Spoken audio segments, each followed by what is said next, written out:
Halo teman-teman, ini adalah terjemahan Urdu Free Thinker. Pada video ini kita akan melihat bagaimana Quran melontarkan hinaan dan kutukan terhadap lawannya. Muslim percaya bahwa Quran adalah perkataan Tuhan pencipta semesta alam yang maha bijaksana dan maha kuasa. Muslim juga percaya bahwa Quran adalah sebuah karya yang luar biasa indah, puitis, bijak, dan penuh pengetahuan. Bahkan Quran mengklaim dirinya sendiri sebagai buku pengetahuan dan kebijaksanaan. والقرآن الحكيم. Demi Al-Quran yang penuh hikmat. Tetapi yang mengejutkan adalah, ternyata Quran mempunyai sebuah pasal yang keseluruhan isinya adalah hinaan dan kutukan hanya kepada satu orang tertentu. Orang itu adalah Abu Lahab, paman Nabi Muhammad. Menurut tradisi Islam, Abu Lahab adalah seorang kritikus dan penentang keponakannya. Istrinya juga adalah penentang misi kenabian Muhammad. Pada suatu hari, Nabi Muhammad mendaki bukit dan memanggil sanak saudara dan sukunya. Mereka berkumpul di sisi bukit ketika mendengar panggilan Muhammad. Lalu Muhammad berkata kepada orang-orang itu, "Jika aku memberitahu kamu bahwa musuh akan menyerang kamu pada waktu pagi atau pada waktu sore, apakah kamu akan percaya kepadaku?" Orang-orang itu berkata, "Ya, kami akan percaya kepada kamu." Kemudian Muhammad berkata, "Aku adalah pemberi peringatan di hadapan kamu tentang hukuman yang mengerikan." Hal ini membuat Abu Lahab marah karena merasa waktunya terbuang sia-sia mendengarkan klaim kenabian keponakannya. Abu Lahab berkata dengan marah, "Semoga kamu binasa. Apakah hanya karena ini kamu mengumpulkan kami?" Walaupun tidak ada catatan bahwa Muhammad langsung merespon pamannya pada saat itu juga, tetapi menariknya, mendadak ada sebuah pasal Quran yang turun setelah kejadian ini untuk menanggapi hinaan Abu Lahab. Pasal ini adalah bab yang ke-111, surah Al-Lahab. Binasalah kedua tangan Abu Lahab dan benar-benar binasa dia. Tidaklah berguna baginya hartanya dan apa yang dia usahakan. Kelak dia akan masuk ke dalam api yang bergejolak, dalam kurung neraka, dan dalam kurung begitu pula istrinya, pembawa kayu bakar, dalam kurung penyebar fitnah. Di lehernya ada tali dari sabut yang dipintal. Pasal ini sangat gelap, kejam, dan sangat pribadi. Abu Lahab dikutuk supaya selamanya menderita siksaan api neraka, supaya kulitnya terpanggang dan melepuh, dagingnya meleleh dan darahnya mendidih. Menurut Quran, setelah kulit terpanggang di neraka, maka kulit itu diperbarui lagi untuk siklus siksaan berikutnya. Ini adalah hukuman untuk Abu Lahab menurut Al-Quran. Istrinya juga dikutuk. Dia digambarkan dipaksa untuk membawa bahan bakar api yang menghanguskan suaminya sambil menggunakan tali duri atau serat yang dipelintir di lehernya. Benarkah ini perkataan Tuhan?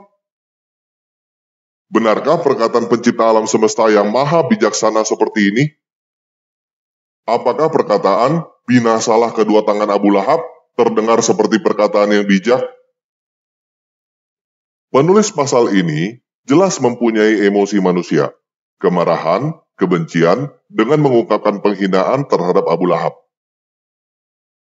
Bagaimana mungkin Tuhan yang maha bijaksana melontarkan emosi seperti itu?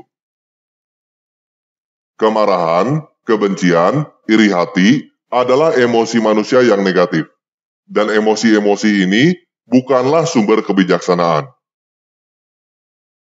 Bahkan hampir semua aliran filsafat akan berkata bahwa kemarahan adalah akhir dari kebijaksanaan, akhir dari kepandaian. Marcus Aurelius berkata, akibat kemarahan jauh lebih menyedihkan daripada penyebabnya. Tetapi, penulis pasal Quran ini tampaknya sudah membuang akal sehat, melontarkan hinaan, dan membayangkan penderitaan dan siksaan yang luar biasa terhadap seseorang yang dia kenal. Pasal ini bahkan terdengar seperti berasal dari seseorang yang mempunyai gangguan kepribadian yang narsis. Menurut buku petunjuk diagnosa dan statistik gangguan mental DSM-5 yang dipublikasikan oleh Asosiasi Psikiater Amerika, gangguan kepribadian narsis didefinisikan sebagai berikut.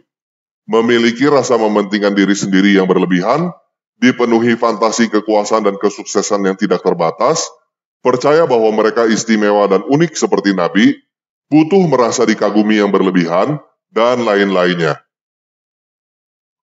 Gangguan kepribadian narsis dimiliki oleh banyak pemimpin sekte. Lihat aja pemimpin sekte modern seperti David Kores, yang percaya bahwa dirinya adalah nabi terakhir dari sekte ranting Daud. Dia memanipulasi para pengikutnya, mengambil banyak istri, termasuk anak di bawah umur, dan bahkan menikahi istri salah satu pengikutnya yang paling dekat. Seperti para pemimpin sekte lainnya, Muhammad mengklaim bahwa dirinya mempunyai kekuatan super. Dia mengaku sebagai media komunikasi dengan Tuhan yang istimewa dan tidak dimiliki oleh orang lain. Dia ingin dipuja, dan saat ini para muslim memuja dan mendoakan dia 5 kali sehari. Dia mengambil banyak istri, termasuk menikahi anak di bawah umur, dan menikahi bekas istri anak angkatnya sendiri. Ketika seseorang dengan kepribadian narsis ditantang dengan kritik yang sedemikian rupa, sehingga mereka percaya bahwa kepribadiannya yang sesungguhnya akan terungkap, maka mereka akan menderita cedera narsistik. Hal ini akan membuat mereka ngamuk, dan biasanya menghasilkan pikiran dan ide yang mengerikan. Jadi, jelas isi pasal ini bukanlah kata-kata bijak. Hal ini menunjukkan bahwa kata-kata ini tidak mungkin berasal dari Tuhan, tetapi berasal dari manusia yang bermasalah dan berbahaya. Kamu boleh percaya kepada Quran. Itu adalah pilihanmu dan aku menghormati itu. Tetapi ketahuilah bahwa Quran berisi kata-kata yang penuh emosi kebencian dan kemarahan manusia. Kata-kata yang sangat kasar untuk dikatakan kepada siapapun, apalagi kepada paman sendiri.